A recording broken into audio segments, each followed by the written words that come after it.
Okay, so hi everybody. I am going to talk to you about how to organize your linen closet during the shelter in place. This is an easy project to take on. You don't need a lot of extra help. If you want to enlist extra help, you're more than welcome to. But just I'm going to give you a couple pointers. Like any project that you're taking on, you have to take everything out. So that means you pull out all your linens if you're using it for storing medications and other things or overflow bathroom stuff, you remove it all. You want to get your like items together. You want to throw out things that you no longer want to need. You throw out expired medications or don't throw them out. You put them somewhere to be disposed of properly, um, and just separate everything. Try to fold your sheets a little nicer. In terms of quantity to keep, like I'm always of the mindset, like how many sets of sheets do you need for each of your beds? Um, Maybe, in my house, I just have two sets of sheets. When one is dirty and we take it off, the other one goes on and that gets washed. Maybe in some different climates, maybe you need some warmer sheets and cooler sheets. So maybe you have three or four for each bed. It just depends. But if you can get away with two, I just think that is more than enough. Same thing with towels, like how many sets of towels do you need? Just really thinking about the quantity of what you have of stuff. I'm going to share my screen and show you some of the products that I like to use um, when I do um, linen closets. So let's share screen. Okay, so sorry.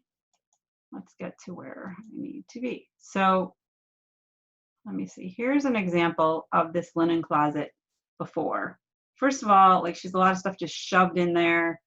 The medicines are really hard to get to. There's no sense of anything. Nothing's labeled. So when we did this project, oops, sorry. So here is the end result of this same closet. Like I moved some of the bulkier stuff because this was just stuff she doesn't access. You can see the sheets and towels are much more accessible.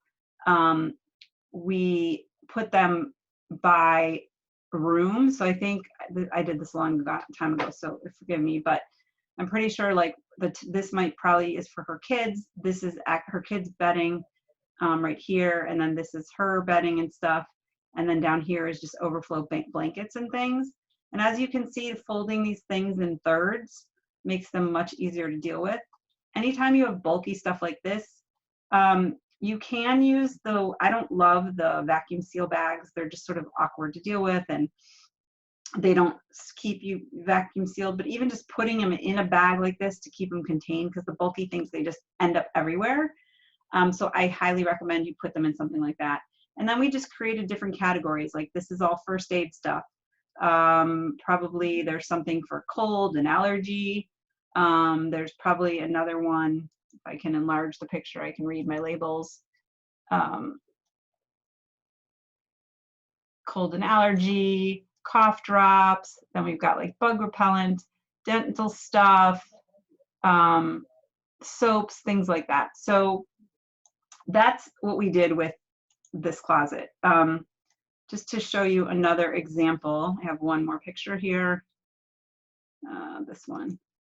Another thing I like to do is I like to use the floor of the space. So these containers are called something at Container Store, like it modular bins or something like that. They're great for just holding your stuff on the floor, like versus just dumping it on the floor. The other reason for putting stuff in containers on the floor is that you can easily pull it out to vacuum. So the last thing I'm going to do is just sort of show you where some of these products. So this is the Container Store, like it white modular bins. You can see how they stack if you want them, but I just use them on the floor and they come in 3 different sizes. Then another thing I use in linen closets and same with pantries to hold like those medications and stuff. These square bins, they're called Like It bricks. This is an example of the white ones. They come in clear and they also come in white and gray. I tend to like the clearer ones like than these, but you can use these types of things. They're just, everything can butt up against each other versus being in a container with like a lip. And I like things possibly in open containers because people are super lazy when it comes to pulling out medications and things like that. So if you can have them in an open bin, it's going to be easier and more people will take advantage of it. Another thing you can try to use is these pantry bins, which is this kind of stuff, which is just clear pantry bins. These come in various sizes, but also just the Lazy Susan that is right here. That's a Lazy Susan. This like the deeper Lazy Susans. So you could put like cough syrups in them. You could put any kind of like bottled medication. This would be good for, and just a way for you to get to it so it doesn't disappear into the back of your closet, especially if you have a deep linen closet. So like I said, pull everything out, get like with like, fold your sheets and towels nicely, put your stuff back in containers, and then label what you can. And you can be quick and dirty with your labels. Just blue tape and a Sharpie works great, or you can use a label maker, or you can purchase labels as shown in this example. So that is my how to do a linen closet, organize a linen closet when you are sheltered in place. Thanks, and we'll see you on the next call.